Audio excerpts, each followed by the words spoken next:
कभी चीन, कभी अमेरिका, कभी रूस।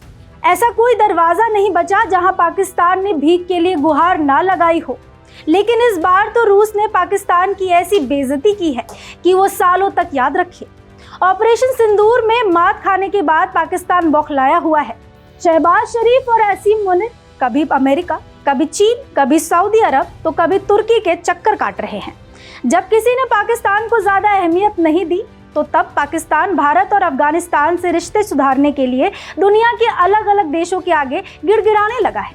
दरअसल पाकिस्तान की तरफ से रूस से एक सवाल किया गया। ये सवाल था कि भारत और अफगानिस्तान से पाकिस्तान के संबंधों में तनाव कम करने के लिए रूस मध्यस्थ की भूमिका निभा सकता है।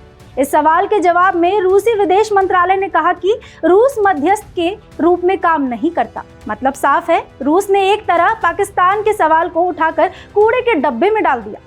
रूस के इस बयान को कूटनीतिक रूप से भारत के लिए मदद के तौर पर देखा जा रहा है। रूस ने पाकिस्तान से दो टूक कहा कि मॉस्को इस बात पर जोर देता है कि 1972 के शिमला और 1999 के लाहौर घोषणा पत्र के तहत दोनों देश आपसी में बातचीत अपनी समस्याओं का समाधान खुद करें। अब आपको ये बताते हैं कि आखिर क्यों पाकिस्तान रूस के पास भारत और अफगानिस्तान से तनाव कम करने के लिए मदद मांग रहा है। भारत और रूस की दोस्ती पूरी दुनिया जानती है। अफगानिस्तान से भी रूस के अच्छे रिश्ते हैं। इस बीच पाकिस्तान ने भी रूस से दोस्ती बढ़ाने की कोशिश की। 2025 में रूस और पाकिस्तान के नेतृत्व स्तर पर, जिसमें चीन में आयोजित एससीओ शिखर सम्मेलन भी शामिल है। इस बैठकों के बाद पाकिस्तान को लगने लगा कि रूस से उसकी गहरी दोस्ती हो गई। लेकिन रूस के जवाब ने ये साफ कर दिया है कि भारत उसका न सिर्फ दोस्त है बल्कि सबसे अच्छा साझीदार भी है। उधर शहबाज शरीफ तो रूस से दोस्ती के लिए बेचैन नजर आ रहे हैं। ऑपरेशन सिंदूर के दौरान भी पाकिस्तान रूस के सामने गिड़गिड़ाया था।